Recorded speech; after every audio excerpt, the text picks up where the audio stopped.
So this is HIV. It's a typical retrovirus, meaning that it has an outer envelope, and in the center it has 2 copies of RNA, as well as an enzyme here in blue that's reverse transcriptase, which will ultimately turn that RNA into DNA.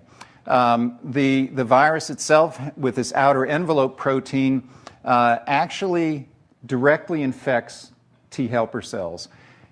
The way that it does this is that as it comes up to the cell surface, it uses receptors that are on T helper cells and exclusive to T helper cells, which are CD4 molecule, which really defines T helper cells. It's a surface receptor that binds to the envelope protein.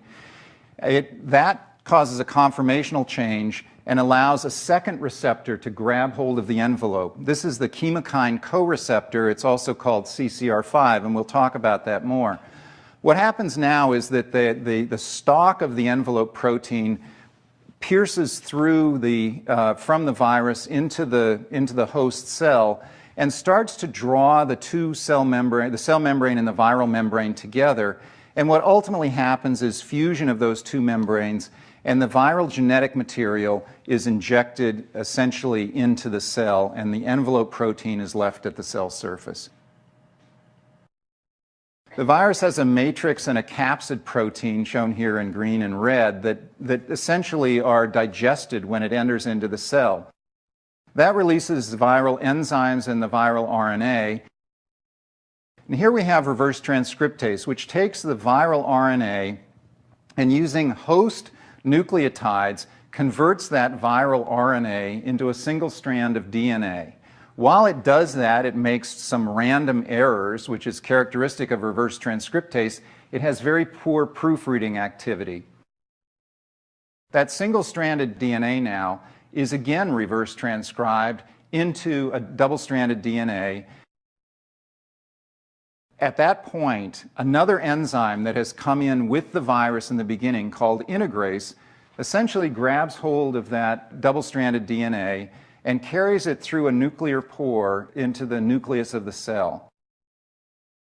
Within the nucleus of the cell, it finds the host chromosome, and the integrase enzyme makes a nick in the host DNA and allows for HIV to insert itself into the host chromosome. And that right there is what establishes lifelong infection. Now, RNA polymerase comes along and makes messenger RNA. Those messenger RNAs encode for different viral proteins. They end up associating with ribosomes at the surface of the rough endoplasmic reticulum. And here's a piece of mRNA that's making envelope protein, which is directly produced into the endoplasmic reticulum. And it's shuttled then through the endoplasmic reticulum and taken to the cell surface, where at the cell surface it becomes embedded in the cellular membrane, and at this point coalescing with other envelope proteins that have been produced. You have this cluster of envelope proteins now on the surface of this infected cell. At the same time, there are other messenger RNAs that are being produced that allow for translation of other viral proteins. So here are additional viral proteins being made, which are going to be used to make up the key components that the virus ultimately is going to need.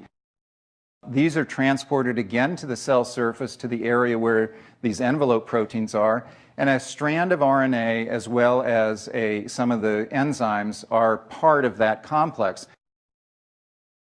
This then buds off at the cell surface at this point, but it's still not a mature virion because the polyprotein chain needs to still be digested into its component parts.